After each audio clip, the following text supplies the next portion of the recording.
Hello everyone, welcome to concept try. आज के इस लेक्चर में हम लोग पढ़ने जा रहे हैं cell the unit of life. और ये बहुत ही इंपॉर्टेंट चैप्टर है क्योंकि हम लोग को पता है जितने भी एनिमल्स हो या प्लांट्स सब सेल के बने होते हैं और ये बहुत ही बेसिक चैप्टर है बायोलॉजी का। और अगर ये चैप्टर क्लियर हो गया तो समझिए बायो आपके लिए बहुत आसान हो जाएगा। सबसे पहले हम शुरू करते हैं सेल से। क्या है सेल? हम लोग को पता है कि cell is the basic fundamental unit of life. Cell के बगैर लाइफ इम्पॉसिबल है। और सेल से दो तरह के ऑर्गेनिज्म बनते हैं डिपेंडिंग ऑन देयर नंबर। अगर एक सेल है तो यूनिसेलुलर और एक से ज्यादा है तो मल्टी सेलुलर।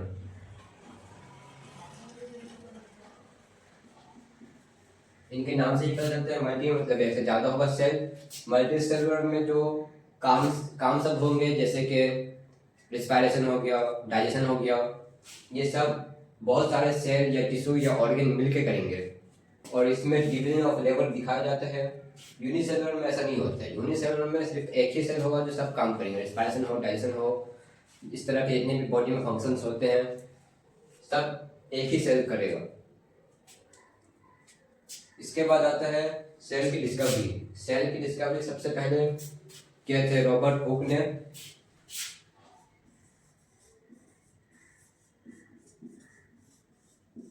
रॉबर्ट हुक ने सबसे पहला सेल देखा था, रॉबर्ट हुक ने। इनके बाद लिविंग सेल को देखने वाले थे एंटोन वैन लियोन वैन होइक।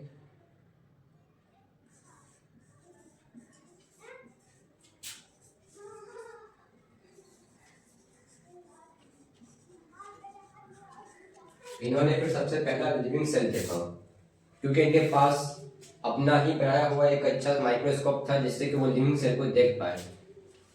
और फिर न्यूक्लियस की बात करें तो न्यूक्लियस को सबसे पहले देखने वाले थे रॉबर्ट ब्राउन।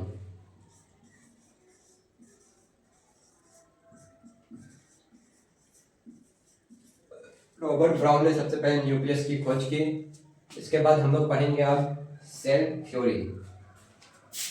सेल थ्योरी में हम लोग 3 साइंटिस्ट का नाम जानेंगे जिनका सेल थ्योरी देने में बहुत बड़ा रोल रहा है और इन्हीं तीनों ने सेल थ्योरी दी है। सबसे पहले हम 2 साइंटिस्ट के बारे में जानेंगे, मैथियस स्लाइडेन एंड थियोडर स्वान। पहले है मैथियस स्लाइडेन।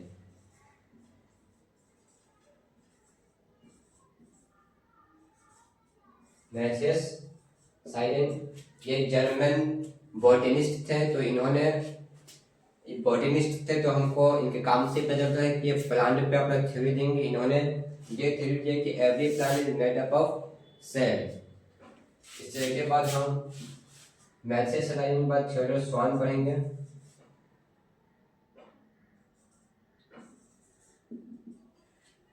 स्वान ये जर्मन जूलॉजिस्ट थे। तो इन्होंने एनिमल पे अपना थ्योरी दिया कि every animal is made up of cell. और इनका अपना एक हाइपोथेसिस भी रहा है कि every plant and animal is made up of cell.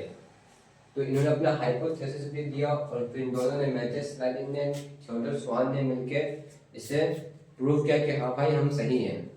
पर इन्होंने ये नहीं बता पाया कि जो सेल होता है वो कैसे बनता है। तो इसके लिए थर्ड साइंटिस्ट का हम नाम जानेंगे, रॉबर्ट वर्काउ। इन्होंने कहा omni cellular every cell is come from pre existing cell. और इस तरह हमारा सेल थ्योरी कंप्लीट हुआ। और सेल अपने आप को डिवाइड करता है मल्टीप्लाई करने के लिए। ये था वर्काउ का कहना। तो हमारा सेल थ्योरी कंप्लीट हो गया।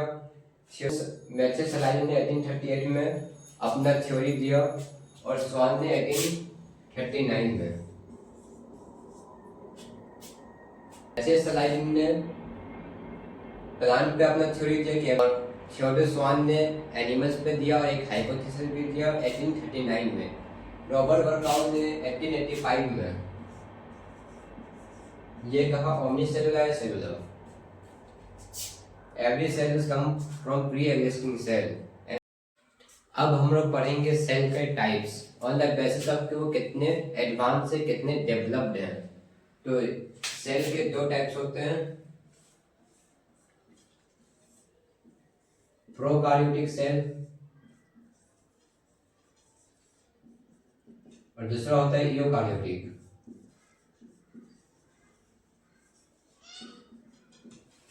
प्रोकार्योटिक उतना डेवलप नहीं होते हैं, इसके पास न्यूक्लियस मेम्ब्रेन बाउंड नहीं होते हैं और मेम्ब्रेन बाउंड ऑर्गेनेल्स नहीं होते हैं। प्रो मतलब होता है पहला, मतलब जो पहले था। ईओ मतलब होता है सच्चा, ट्रू। यूकार्योटिक सेल हम लोग में रहता है जिसमें मेम्ब्रेन बाउंड ऑर्गेनेल्स रहते हैं, वेल डेवलप्ड रहते हैं, न्यूक्लियस अच्छा रहता है और सब कुछ ठीक ठाक रहता है इसमें, इसलिए हम लोग कहते हैं यूकार्योटिक। प्रोकार्योटिक का एग्जाम्पल हो जाएगा बैक्टीरिया, यूकार्योटिक एग्जाम्पल हो जाएगा हम लोग का सेल जितने भी हैं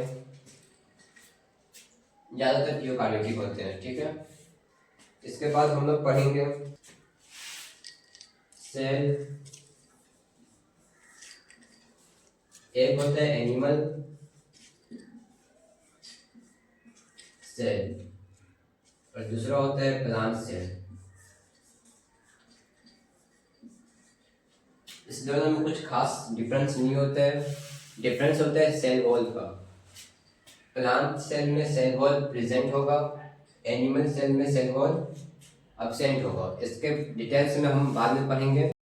तो अब देखेंगे हम इन सब का डायग्राम, प्रोकार्योटिक यूकार्योटिक सेल का, प्लांट और एनिमल सेल का डायग्राम।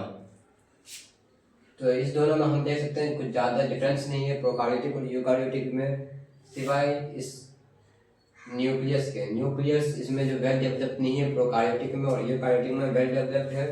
साथ ही इसके साथ यूकार्योटिक को मिलता है न्यूक्लियस के बगल में एक घेरा जिसका बोलते हैं न्यूक्लियर मेम्ब्रेन।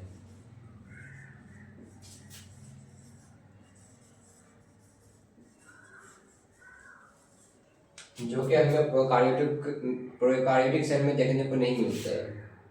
इसके बाद हम पढ़ेंगे एनिमल सेल का, फिर प्लांट सेल का।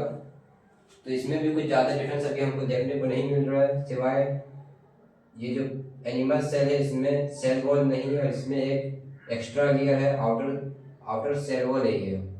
इसमें आउटर मेम्ब्रेन है प्लाज्मा मेम्ब्रेन, इसमें आउटर है सेल वॉल, इसके अंदर प्लाज्मा मेम्ब्रेन है, बाकी सब कुछ सेम होते हैं।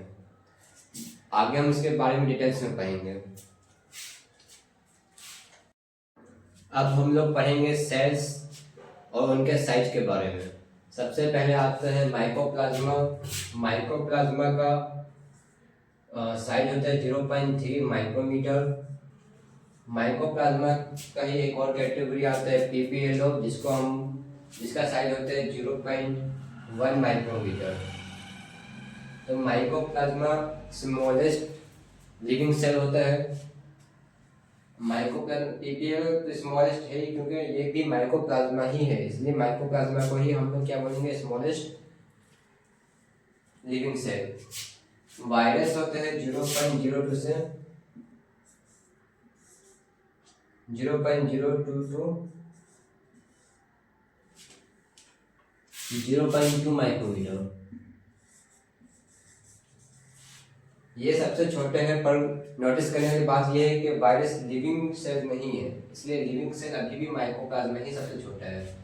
ऑस्ट्रिच एग होता है लार्जेस्ट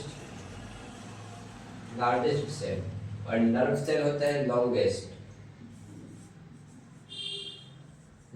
मतलब सबसे लंबा नर्व सेल, और ऑस्ट्रिच मतलब सबसे बड़ा। ऑस्ट्रिच का एक सेल जो होता है वो सबसे बड़ा होता है। आरबीसी होता है 7 माइक्रोमीटर का।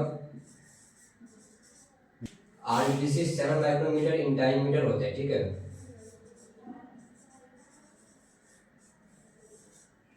और बैक्टीरिया होते हैं 3 to 5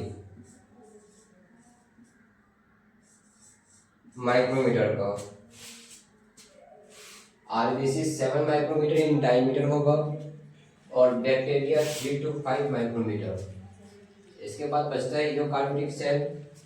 eukaryotic cell 10 to 20 micrometre, 10 to 20 micrometre. Mycoplasma smallest हो गया, ऑस्ट्रिच लार्जेस्ट हो गया, नर्व सेल लॉन्गेस्ट। बस इतना ही था।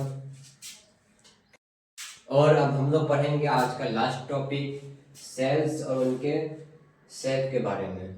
सबसे पहले आते हैं RBC, red blood cell. Red blood cell होता है round and biconcave.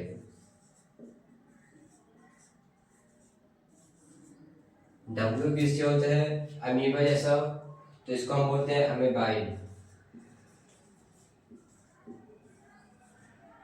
Columnar epithelium, इसके नाम से पता चलता है कि ये कॉलम लाइक होगा। कॉलम, और कॉलम कैसा होता है, लॉन्ग होता है, ये भी लॉन्ग ही होगा। मेसोफाइल सेल, ये भी राउंड एंड ओवल होगा, राउंड एंड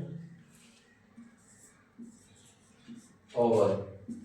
लास्ट में आता है हमारा ट्रेकियाइड सेल, ये होता है इलोंगेटेड। ट्रेकियाइड सेल